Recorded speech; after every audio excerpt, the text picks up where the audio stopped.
Jim, thank you very much for meeting us today. I came to know you by the book New Money Masters, written by John Train in early 1990s. You were the first of the 10 great money managers mentioned in the book. Then I read your book titled Investment Biker in 1994 in English when I was living in the US. I was working for Salomon Brothers back then. And I found your book tremendously interesting and exciting. And it was a lot of fun to read and made me think with a different perspective about the world. You inspired young me. I should say my life has been very much influenced by your book. I became interested in seeing the rest of the world. I have so far have been 81 countries, and with a very understanding wife, I've been to many of these countries by myself. I have been visiting stock exchanges in countries like Zimbabwe, Cote d'Ivoire, Swaziland, now Eswatini. By now you can tell that I'm not a very typical Japanese person. And that's thanks to you. So I consider you as my mentor in my life. So it is tremendous pleasure to meet you finally face to face. Thank you. So with that disclosure, I have so many questions I wanted to ask you. Now, you moved to Singapore in 2007, if I'm not mistaken, believing in the future of Asia. We wish that you moved to Japan instead, but here you are in Singapore. It's been 16 years since you moved. How are you feeling about the decision you made now? Is life in Asia better than you imagined? What is it that you like most about living in Singapore?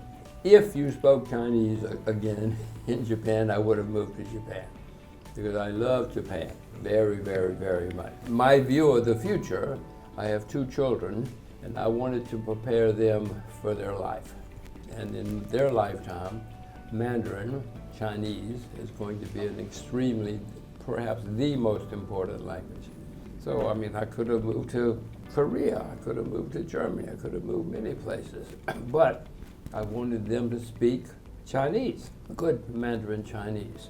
We tried China, but it was just so polluted, and I don't speak Chinese, so in Singapore they speak English and they speak Chinese. So I figured, well, let's try Singapore, because then I can be okay and they can speak Chinese. That's why we came to Singapore, so that my children would be prepared for the 21st century. So far it has worked very well. It's a shock, my girls speak the best Chinese in China. CCTV has put them on Chinese TV during Chinese New Year, 3 years. And I say, why? They say, because they speak better Chinese than we do. So that's been successful. Yes, that has been very successful. It works. They like Singapore, we like Singapore, so it's been a good experiment. How about the quality of life here? I lived in New York, which was a very exciting city, but nothing worked. It was hard to live in New York. Singapore, everything works. It's a very easy place to live. You fly to Singapore airport, you're in. You fly to JFK in New York, oh my gosh.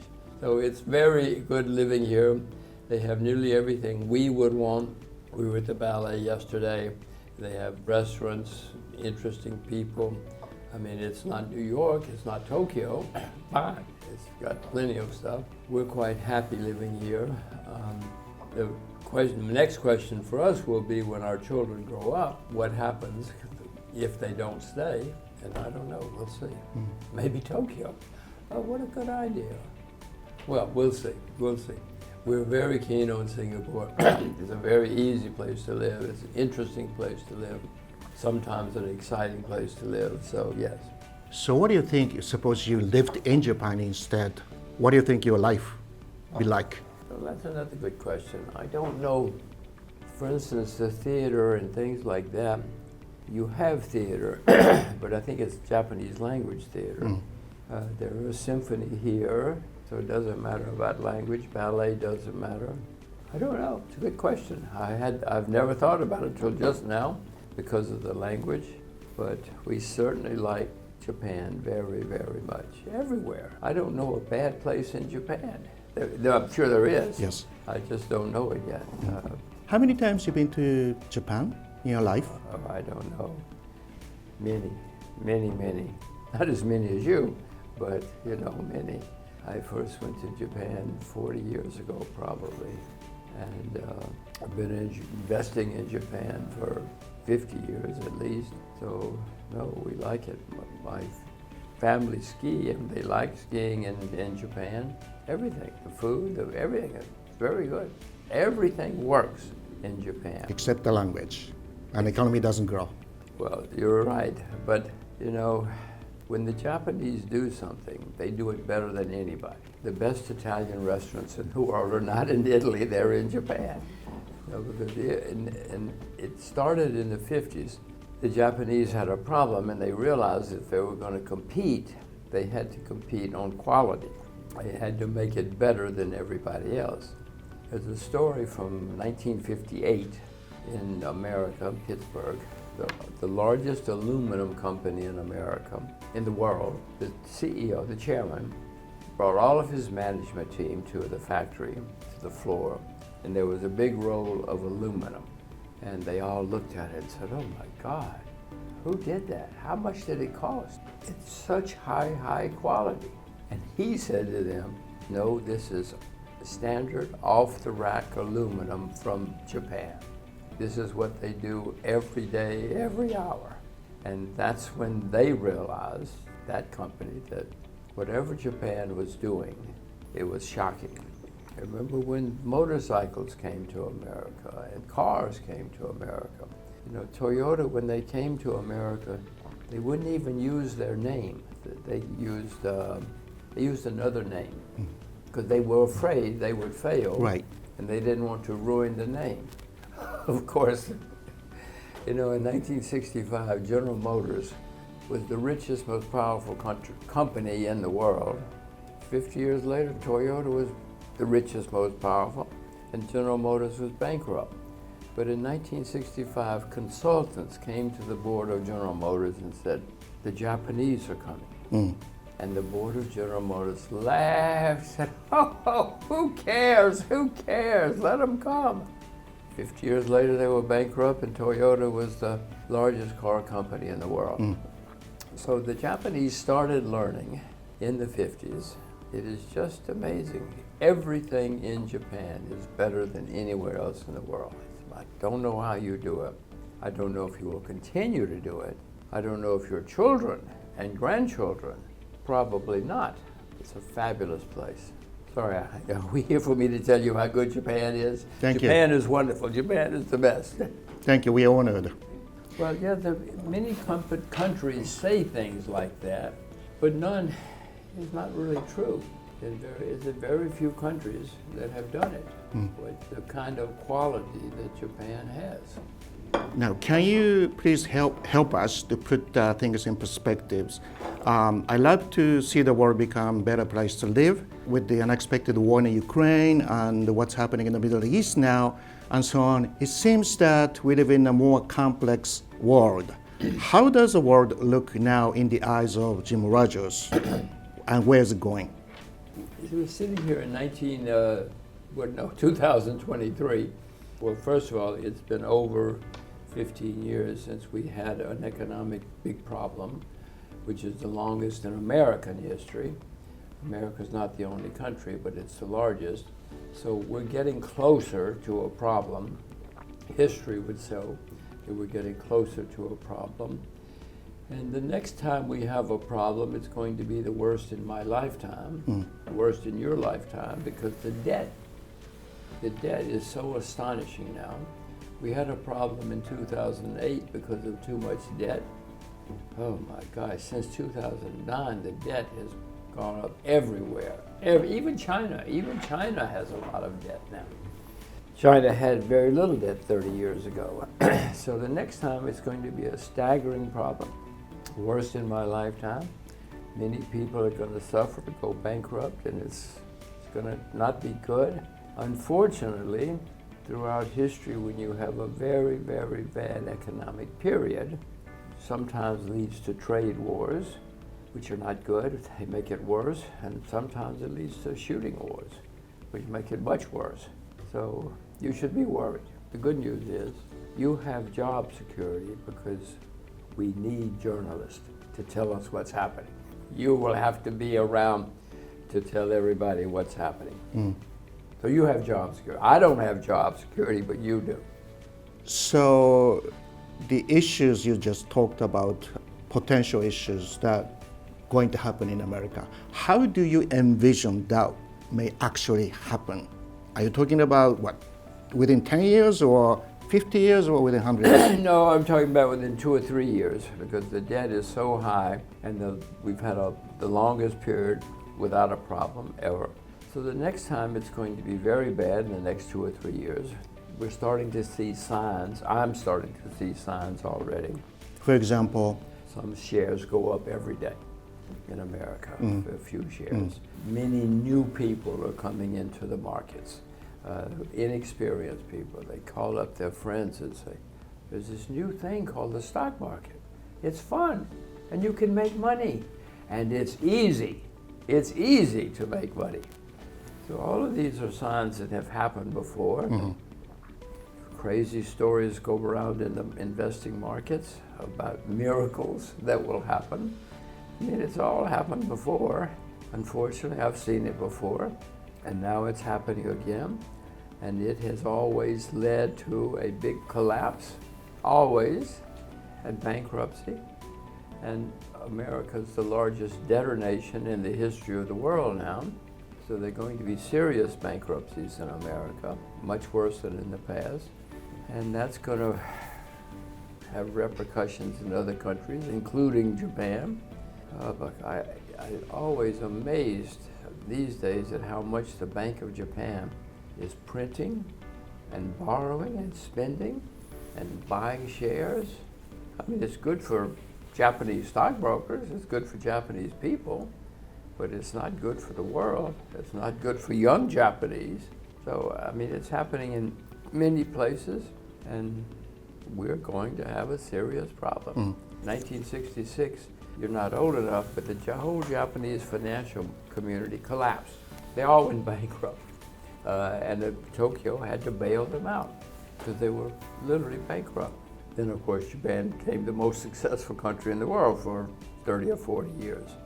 That won't happen again. The bankruptcy may happen, but Japan doesn't have the money now to bail out everybody that they did in 1966. Neither does America, by the way. America's got serious problems too. So when that happens, what kind of damage are you talking about in terms of, stock market correction? When say S&P 500? Well, we'll have a huge bear market, and when bear markets come along, many stocks will go down 60, 70, 80%. Some will disappear. It always happens this way. And stocks that are very, very high quality companies will go down a huge amount. And everybody will say, how did it happen? That's what happens in bear markets. Crazy things happen. And you will see many people losing a lot. Many will lose everything. You will have many people say, I'm never going to invest again. It's crooked. They're thieves. It's rigged. It's a rigged market. Many people will give up. Their children will come back, the next time around, 40 years from now, whatever. There will be despondency everywhere, especially this time, because the debt is so unbelievably high. And it's going to take a long time to recover. We've had periods in world history when markets have done nothing for a long time. The only people that it's going to be good for are the journalists. You have to write about it. You have to tell us what's happening. But it's going to be terrible. And how long, in your opinion, the bear market will last? Well, in our lifetime, bear markets have been 2, 3 years, 4 years. Maybe in the 70s, we suffered for a few years. But the next time, I'm afraid it's going to last for a few years, more than 2 or 3. It may last a decade of despondency, of bad times, because the debt is so unbelievably high. Not just in Japan, everywhere. America's the largest debtor nation in world history. This is not good news. It's a good time to be an old American. It's not a good time to be a young American. My kids, I don't have to pay the debt. I don't have to pay the Japanese debt. I don't have to pay the American debt, but young people. It's your grandchildren. And my children. It's going to happen. My children are teenagers, so in their lifetime, yes. So what's going to happen after we see the bottom of all the worst things that you're talking about? Well, what always happens is some new industries arise, I don't know what, and new countries arise. Some countries go into decline, some disappear. 100 years ago, Britain was the richest, most powerful country in the world. There was no number two. Let's see, in 1923, Britain was the richest, most powerful country in the world. 50 years later, 1976, Britain was bankrupt. IMF had to go to London and pay the bills. They were literally bankrupt. So it can happen. It will happen. Britain's still there. The Beatles did very well in bankrupt Britain, but most people did not do well. Most people suffered. So that is what will happen. The U.S. will go into decline. Japan will go in. In Japan, you have declining population. The population's been declining for 13 years now, and the debt has been going straight up. This cannot be good for young Japanese.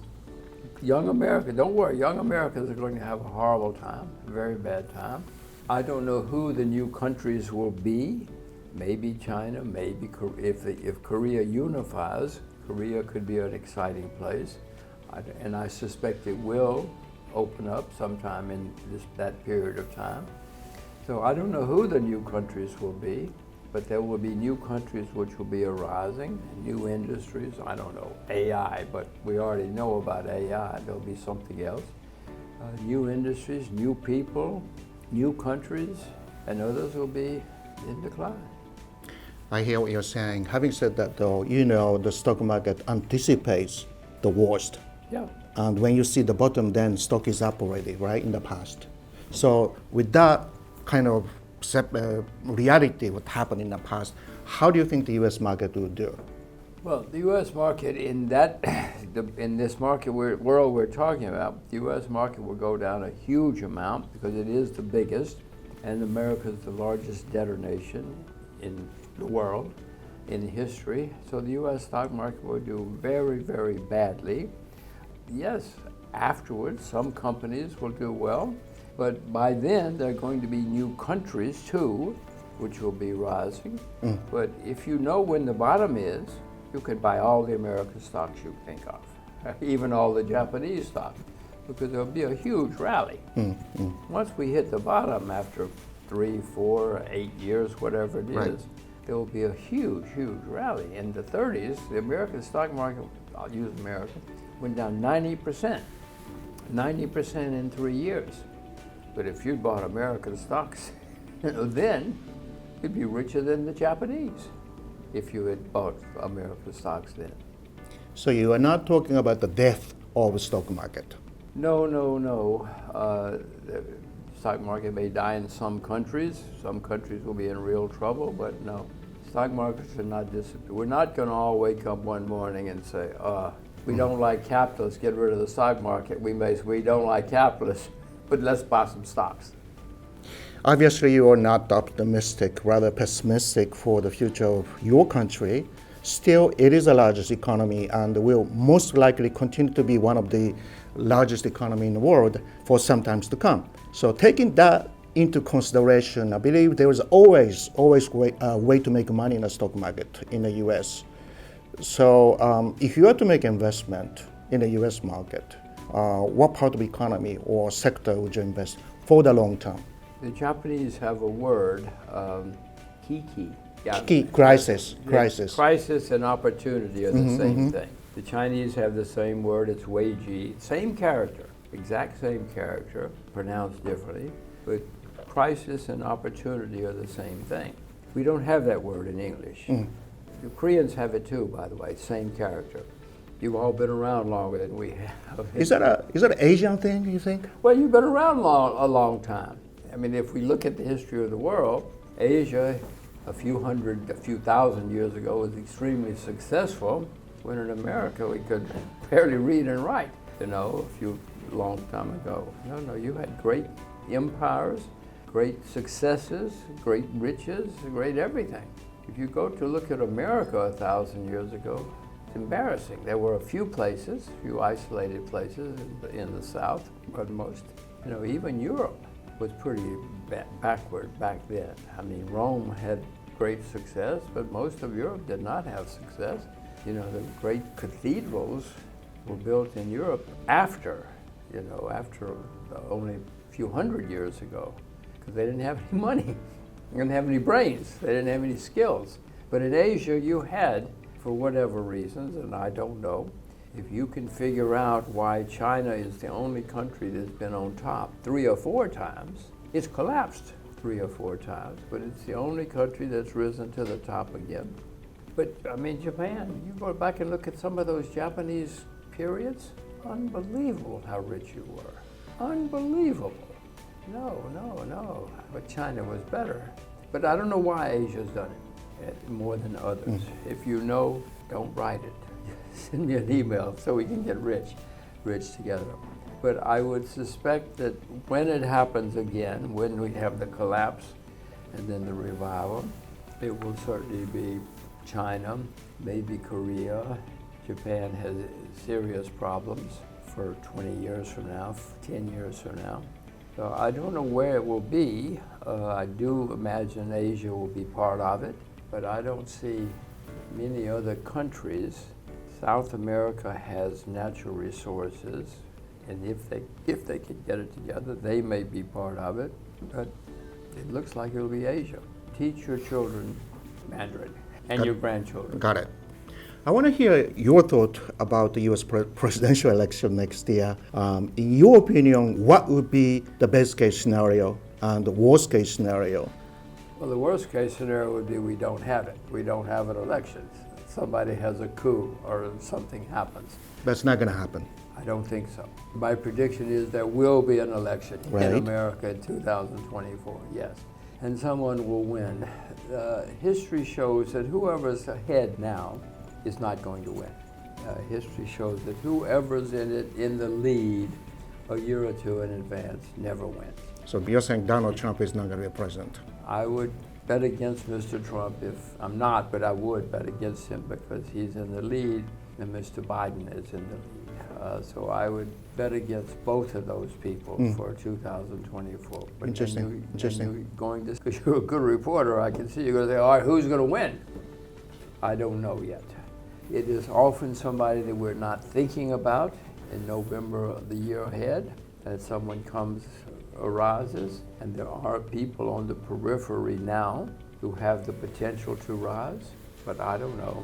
I don't know who. You should read Japanese press. They know. So I don't know who. Yes, there are people talking, making noise. Governor of California, governor of various places. They have the potential to emerge. I do know one of them will probably emerge and will probably surprise us and will be the next president. Is it good or bad? I don't know. What do you think of Elon Musk? The press loves him and the public seems to love him. I don't spend enough time or much time because I don't see any reason. A few people have told me or indicated that his finances are shaky or maybe even fraudulent, but I don't know. I'm not saying it. I don't know. I understand that his earnings are not as legitimate as Toyota or not as sound as some other companies. So as a student of history, we've seen flashes before and most of them don't last. It'd be wonderful if he is well-grounded and will last forever, but most of them don't. You don't have a strong opinion. I just don't know. Right. So I would suspect that someday there will be a shooting conflict between America and China. I have nothing in the Japanese stock market. I sold a week or two ago. Everybody wants to be rich quick. Me too. I want to be rich quick too. But if you want to be successful,